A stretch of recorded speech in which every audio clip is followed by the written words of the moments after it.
నాకున్న పర్సనల్ ఇదేంటంటే అసలు ఆడ మగ ఈక్వల్ అనేది చాలా తప్పు మాట. నాకున్న పర్సనల్ ఇది చాలా డిఫరెంట్ కైండ్ ఆఫ్ నేచర్ ఉన్న రెండు హ్యూమన్ ఎంటిటీస్ అని నేను అనుకుంటున్నాను. Correct correct. సో దాన్ని అర్థం చేసుకోవట్లేదేమో, అర్థం చేసుకోకుండా కొంత మన మానవ సమాజం మనుగడ నడిచిపోయి ఇబ్బందులు వస్తున్నాయేమో అని నేను అనుకుంటున్నాను.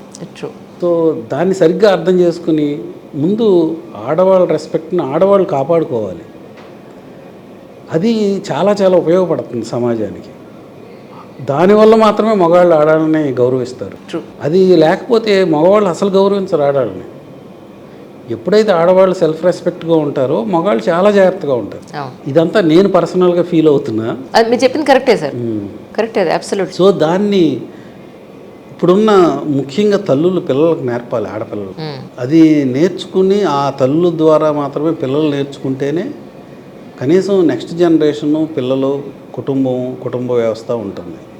కుటుంబ వ్యవస్థ అవసరం లేదు అనేవాళ్ళు ఎక్కువగా మాట్లాడటం వల్ల చాలా ప్రాబ్లమ్స్ వస్తాయి. ఎగ్జాక్ట్లీ. వాళ్ళని ముందు వాళ్ళ నుంచి సమాజాన్ని కాపాడటం ఇవాళ చాలా చాలా అవసరం.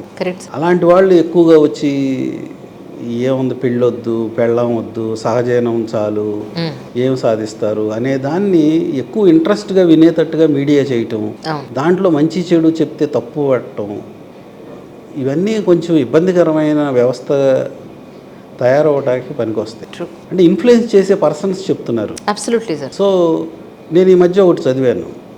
ఇంతకుముందు సినిమాకి వెళ్తే రావణాసురుడు కూడా సినిమాలో నేను రాముడిని అయితే బాగుండేది, పొన్లే రాముడు నన్ను చంపేశాడు అని ఫీల్ అయ్యేవాడు. అంటే విలన్ కూడా సినిమా చూసినాక హీరో పక్కన హీరో నేనైతే బాగుండేది అనుకునే పరిస్థితుల్లో సినిమాలు ఉండేవి, సినిమా చూసే ప్రేక్షకులు ఉన్నారు. ఇవాళ వెళ్ళి చూస్తే మనం విలన్ బాగా చేస్తున్నాడు, విలన్ లాగా మనం కూడా చంపాలి అనుకునే పరిస్థితుల్లోకి చూసే ప్రేక్షకుడు సీట్లో కూర్చున్నాడు. తయారయ్యేటట్టుగా మనం సినిమాలను తయారు చేసామా, సొసైటీ తయారైందా, అలా తయారైంది. సో దీని అంతటినీ లీడర్సే వీటన్నిటికీ కారణం. లీడర్సే సమాజం బాగుంటా కారణం అయితే సమాజం పాడైపోవటానికి కూడా లీడర్సే. Amazing sir. స్టార్టింగ్లో మీరు ఇంతే ఆన్సర్లు ఇస్తే అసలు మీరు ఏమన్నా మాట్లాడతారా అనుకున్నా. అద్భుతంగా సార్. నాకు అర్థమైందంటే your responsible director, responsible production వాల్యూస్తోన్న ప్రొడ్యూసర్ మీరు. That's what I can say absolutely. అంటే సినిమా పాయింట్ ఆఫ్ వ్యూలో మాట్లాడితే ఈయన చిన్నప్పటి నుంచి బాలరా అండి లేదా కామ్ గోయింగ్ పర్సనా? నేను ఎప్పుడు కొట్టలేదు, తిట్టలేదు. అల్లరి చేసినా కొట్టలేదు అంటున్నారు. అది నా వైఫ్ జాగ్రత్తగా చూసుకుంటుంది. బాధ్యత, గౌరవం, పద్ధతి అని తను అసలు ఊరుకోదు. సో అది ఇంట్లో ఉన్న ఆడవాళ్ళ వల్లే అది అవుతుంది, కానీ పిల్లల్ని పెంచడం, మగవాళ్ళు పెంచడం అనేది ఇంపాసిబుల్. అది ఒక అద్భుతమైన విషయం. దాన్ని ఆడవాళ్ళు చేసే అద్భుతాన్ని ఎందుకు వాళ్ళ చెప్పుకోవట్లేదు, మగవాళ్ళు చెప్పట్లేదు. ఎంత గొప్ప విషయం పిల్లల్ని పెంచడం. మగవాళ్ళు గుర్తించట్లేదని చెప్పండి సార్. చెప్పట్లేదు కదా. మగవాళ్ళు గుర్తించేటట్టుగా ఈ జనరేషన్ ఆడవాళ్ళు చేయట్లేదని నేను I'm sorry to say the. నేను మా నాయనమ్మల్ని, మా అమ్మమ్మల్ని అందరినీ చూశాను. ఇంతకుముందు ఆడపిల్లకి ఏమన్నా చెప్పాలంటే నిర్మోహమాటంగా చెప్పేవాళ్ళు. ఏంటి బట్టలు ఏంటి, బుద్ధి ఉందా లేదా నీకు అని మా నాయనమ్మలో మా అమ్మమ్మలో చెప్పటం విన్నా నేను.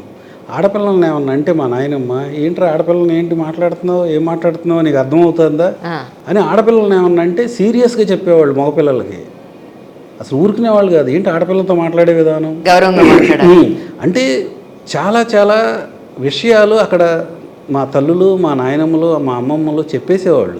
నువ్వు ఇట్లా ఉండొద్దు, ఇట్లా గౌరవంగా ఉండాలని ఆడపిల్లకి చెప్పేవాళ్ళు. ఆడపిల్లలతో ఎంత జాగ్రత్తగా ఎంత గౌరవంగా ఉండాలని మగపిల్లలకి చెప్పేవాళ్ళు. ఇది నేను పర్సనల్గా ఫీల్ అయింది చెప్తున్నా.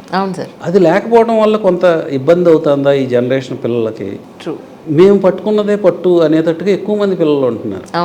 దానివల్ల చాలా ప్రాబ్లం. సో లేకపోతే మాకు అన్నీ తెలుసు అనే ఒక బిహేవియర్ ఎంత కన్ఫ్యూజన్కి దారితీస్తుంది. ఇవన్నీ ఉండొద్దని చెప్పట్లేదు, నేనేమి దాని గురించి ఇలా ఉండకూడదని చెప్పట్లేదు.